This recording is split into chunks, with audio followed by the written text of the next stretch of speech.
Vi vil i denne video guide dig til, hvordan du selv kan montere dine hjul. Når du er klar til at sætte hjulene på din bil, skal du åbne pakkerne til dine nye hjul. Tilbehøret du skal bruge ligger inde i det hjul, hvorpå der er skrevet tilbehør. Tilbehøret pakkes ud af kassen. Af tilbehør finder du bolte eller møtrikker, afhængig af bilmodel, centreringsringe, centerkapsler, emblemer og smærvelærred. Du skal bruge en dundkraft, en hjulnøgle og en momentnøgle for selv at kunne skifte dine hjul. Stil bilen på et vandret område. Træk håndbremsen. Før du hejser bilen med dundkraften, løsnes møtrikkerne eller boltene en smule. Dette gør det meget lettere, når bilen er hejst op.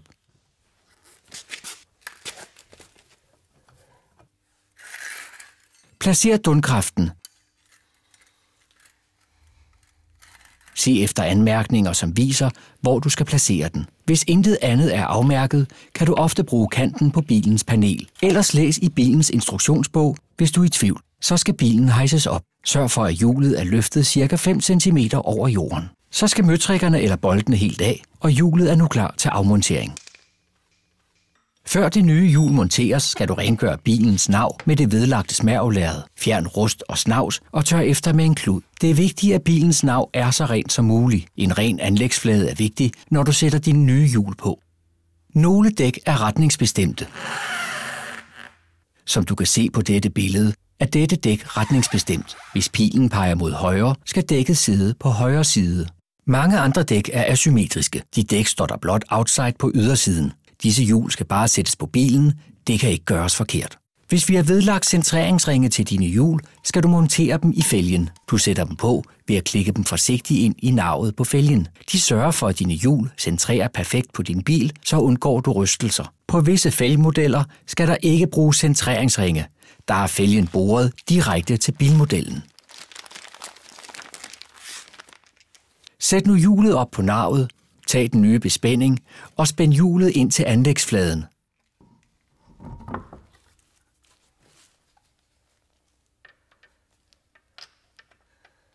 Brug eventuelt en top, men spænd ikke hårdere end det tilladte moment.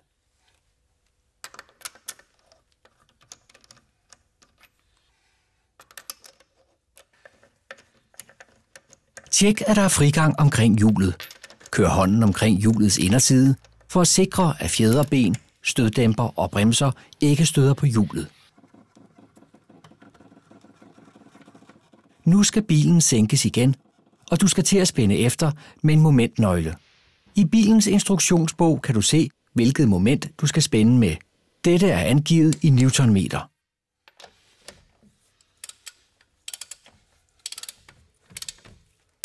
Nu skal hjulet spændes fast. Du skal spænde over kryds, så undgår du at spænde noget skævt.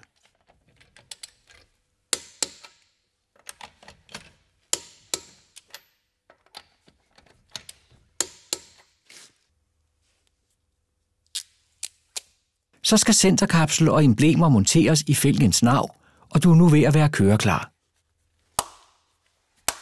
Husk at efterspænde møtrikker eller bolte efter ca. 200 km kørsel.